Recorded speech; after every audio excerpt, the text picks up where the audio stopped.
एक नए युग की शुरुआत होती दिख रही है, जहां पाक चीन गठबंधन के साथ ईरान, तुर्की और अरब देशों के बीच विचारशीलता से भरा एक संभावित गठबंधन आकार ले सकता है। यह गठबंधन न केवल क्षेत्रीय राजनीति पर गहरा प्रभाव डाल सकता है, बल्कि वैश्विक शक्ति संतुलन को भी प्रभावित कर सकता है। पाकिस्तान और चीन के बीच की अटूट दोस्ती दशकों से चली आ रही है, जो एक मजबूत रणनीतिक गठबंधन पर आधारित है। सीपेक ने इस सहयोग की नींव रखी है, जिसे पाकिस्तान ने सैन्य एवं आर्थिक समर्थन प्राप्त किया है।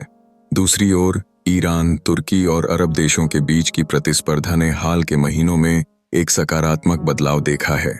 इन देशों के बीच हालिया सहयोग शायद सुरक्षा और स्थिरता के लिए एक नया दृष्टिकोण लेकर आया है। विश्लेषक इस बात पर विचार कर रहे हैं कि क्या यह नया खुफिया गठबंधन औपचारिक रूप से या अनौपचारिक रूप से चीन पाकिस्तान के पहले से मजबूत रिश्ते में जोड़ा जाएगा। यदि ऐसा होता है तो चीन की केंद्रीय भूमिका और आर्थिक सहयोग की महत्वपूर्ण संभावनाएं उठती हैं। इससे बीजिंग को इस क्षेत्र में एक प्रमुख शक्ति के रूप में स्थापित करने का एक सुनहरा अवसर मिलेगा। इस प्रस्तावित गठबंधन की आर्थिक मजबूरियां भी हैं।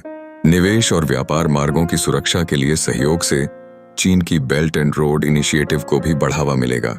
इन देशों के पास साझा चिंताएं भी हैं, जैसे आतंकवाद, अलगाववाद तथा अमेरिकी प्रभाव को कम करने के मुद्दे। ये सभी पिछले कुछ समय से एक गठबंधन की दिशा में बढ़ रहे हैं। यदि यह गठबंधन साकार होता है तो इससे भारत और अमेरिका के लिए नई चुनौतियां पैदा होंगी। भारत को दो मोर्चे की चुनौती का सामना करना पड़ सकता है, जबकि अमेरिका के नेतृत्व वाली वैश्विक व्यवस्था में यह एक प्रतिस्पर्धात्मक केंद्र बन सकता है। एक रणनीतिक बदलाव की आवश्यकता महसूस हो सकती है, जो पारंपरिक नीतियों को पुनर्विवेचना की मांग करेगा।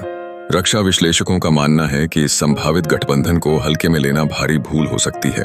चाहे यह अभी एक संभावना हो, लेकिन इसके दीर्घकालिक प्रभाव और सुरक्षा पृष्ठभूमि समझने की आवश्यकता है।